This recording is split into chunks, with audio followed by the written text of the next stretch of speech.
Mesdames et messieurs, bonsoir. À la une de ce 19h, l'Union des chauffeurs routiers du Burkina est en grève depuis hier mercredi et ce jusqu'au 10 janvier prochain. Elle justifie ce mot d'ordre par le non-respect des engagements pris par le gouvernement. Par ce débrayage, l'Union compte ainsi se faire entendre des explications dans ce journal. Parmi les habitudes alimentaires des Burkinabés, il faudra désormais ajouter le haricot vert. À Bobo Dioulasso, de grandes superficies sont dégagées pour la culture de cette légumineuse. Une production qui occupe bon nombre de producteurs à Legema, une localité située à une quinzaine de kilomètres de Bobo Dioulasso. Images et commentaires dans ce journal. Mesdames et messieurs, une fois de plus, bienvenue à tous. Cela dit, depuis hier, mercredi 8 février 2020, et ce jusqu'au vendredi 10 janvier 2020, les chauffeurs routiers du Burkina observent une grève de 72 heures. Un mot d'ordre lancé par l'Union nationale des chauffeurs routiers du Burkina pour ainsi exprimer son mécontentement face au gouvernement. À Bobo Dioulasso, ces chauffeurs ont abandonné leur véhicule pour se retrouver au siège du bureau provincial pour, disent-ils, se faire entendre. On fait le constat avec Hassan Gourabou et Rachida Sawadgo. Ils sont tous chauffeurs routiers. Ils ont abandonné leurs outils de travail habituels pour se retrouver ici au bureau provincial des chauffeurs routiers du Oué pour exprimer leur mécontentement. Nous sommes en mouvement d'humeur. Nous avons vraiment déposé des doléances auprès de nos dirigeants, qui est le ministère, notre ministère de tutelle. Notre doléance est focalisée sur certains points. Premièrement, c'est notre condition de vie et notre condition de travail. En détail, les salaires, l'affiliation à la Caisse nationale de sécurité sociale. Deuxièmement, c'était la modalité même du chargement au niveau des différents ports.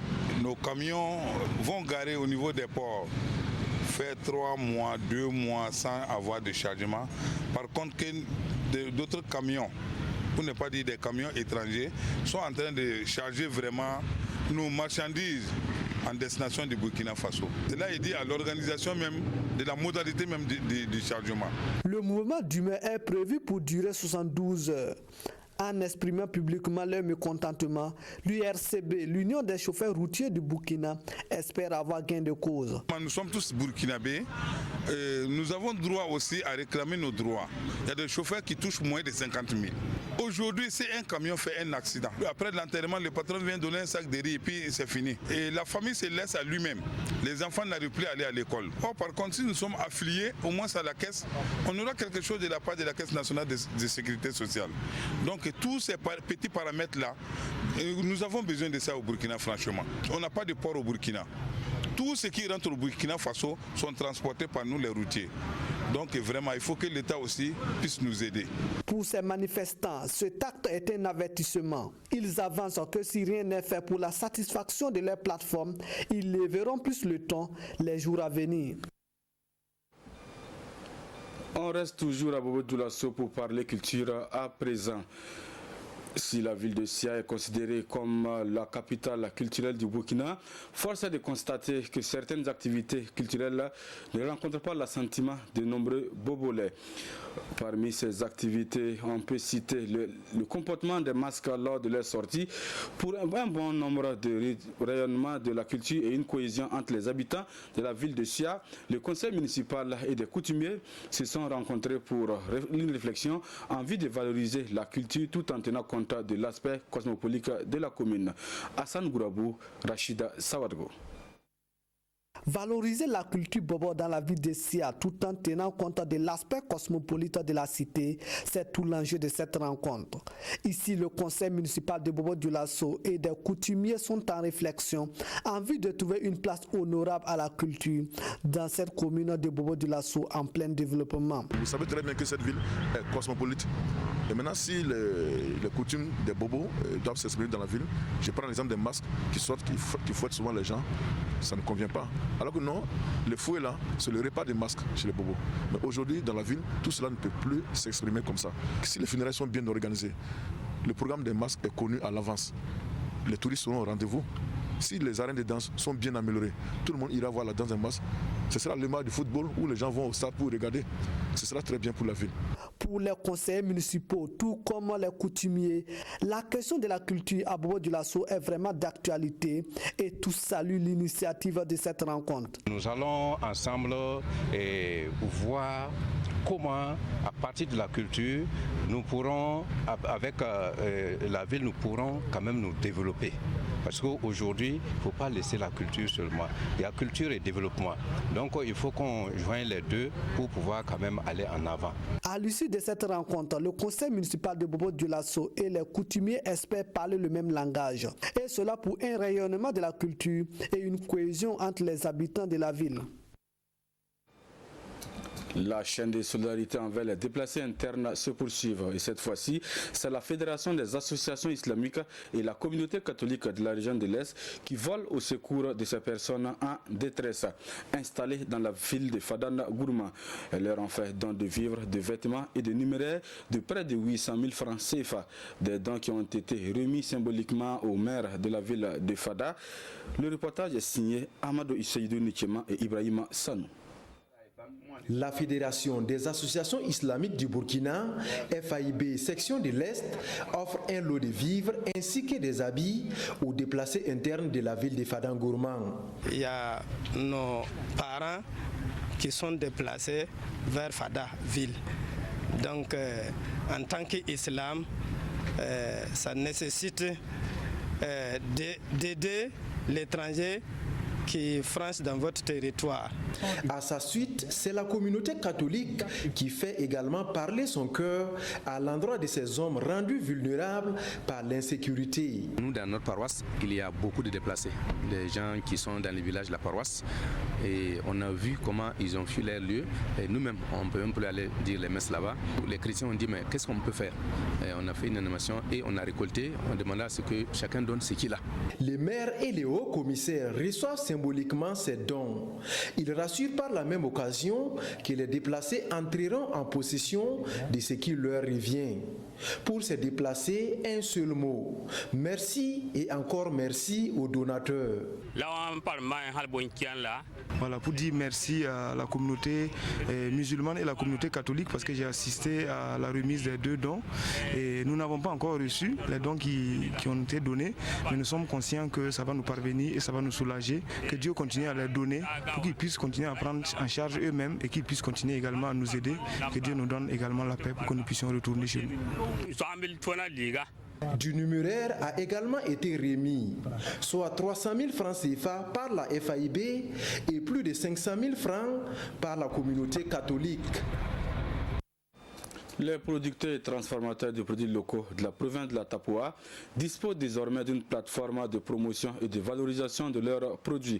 La foire agro-silvo-pastorale de Diapara leur offre cette opportunité. Une fois donc, l'objectif est de rassembler ces producteurs et transformateurs en un seul lieu afin de leur offrir des débouchés. L'initiative est de la Chambre régionale d'agriculture de l'Est. On en sait davantage avec Aluna Marie. Le potentiel agro-silvo-pastoral de la Tapoua est à l'honneur. C'est une foire organisée par la coordination provinciale de la Chambre régionale d'agriculture de l'Est. Une première édition qui vise surtout à offrir une fenêtre d'opportunité aux différents acteurs de la province. Nous allons continuer à réfléchir par rapport même à la prise même en charge de cette activité par les filières elles-mêmes. Donc c'est une première grâce à l'accompagnement en tout cas des uns et des autres. Dans les prochaines éditions, nous allons au moins essayer de responsabiliser même les filières pour qu'elles puissent prendre en compte en tout cas toutes ces activités. Le programme Valorisation du potentiel agro-pastoral de l'Est et l'Alliance pour une révolution verte en Afrique sont les bras financiers de l'organisation de cette foire. Au-delà des expositions, cette nouvelle plateforme est aussi un cadre de partage d'informations sur le marché et de duplication des bonnes pratiques.